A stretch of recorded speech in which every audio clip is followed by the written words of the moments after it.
For those who think the Great Reset is not going to control every aspect of your life, let me give you a couple of things. They are now taking the next step to shape global, regional, and industry agendas, end quote, with a new digital ID system. Under the framework, the WEF proposes collecting data from many aspects of people's everyday lives. That's a quote. Through their devices, telecommunication networks, and third-party service providers. The WEF suggests that this data collection dragnet would allow a digital ID. Now listen to this. It's very narrow. It would allow a digital ID to scoop up data on people's online behavior, purchase history, network usage, credit history, biometrics, names, national identity numbers, and medical history. Plus your travel history, social accounts, e-government accounts, bank accounts, energy uses, health stats, education, and I love this one, and more. What's left?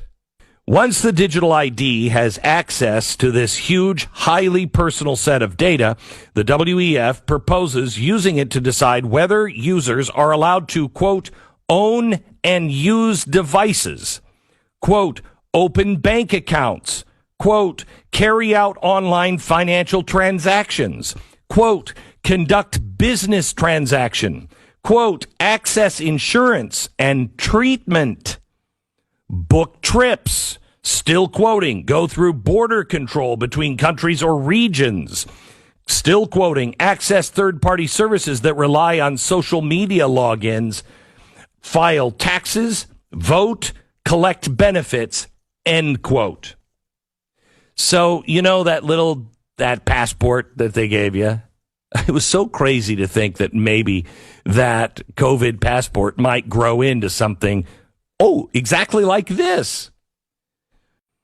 In this advancing digital agency, the power of data intermediaries report, the WEF positions this digital ID framework as part of the solution to a trust gap in data sharing, and notes that vaccine passports, which were mandated across the world during COVID-19, do, by nature, serve as a form of digital identity.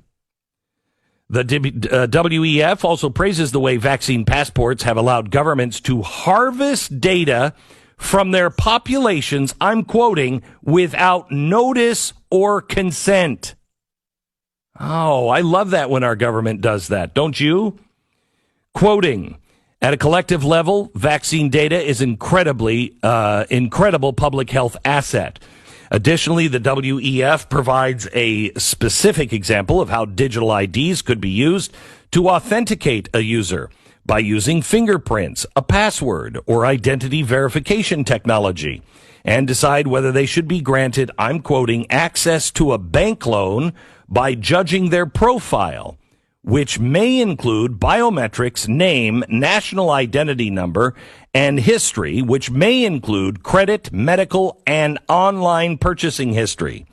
The WEF goes on to suggest that digital IDs will allow for the selection of preferences and making of certain choices in advance, and ultimately pave the way for automated decision-making, where a trusted digital assistant automates permissions for people and effectively manages their data across different services.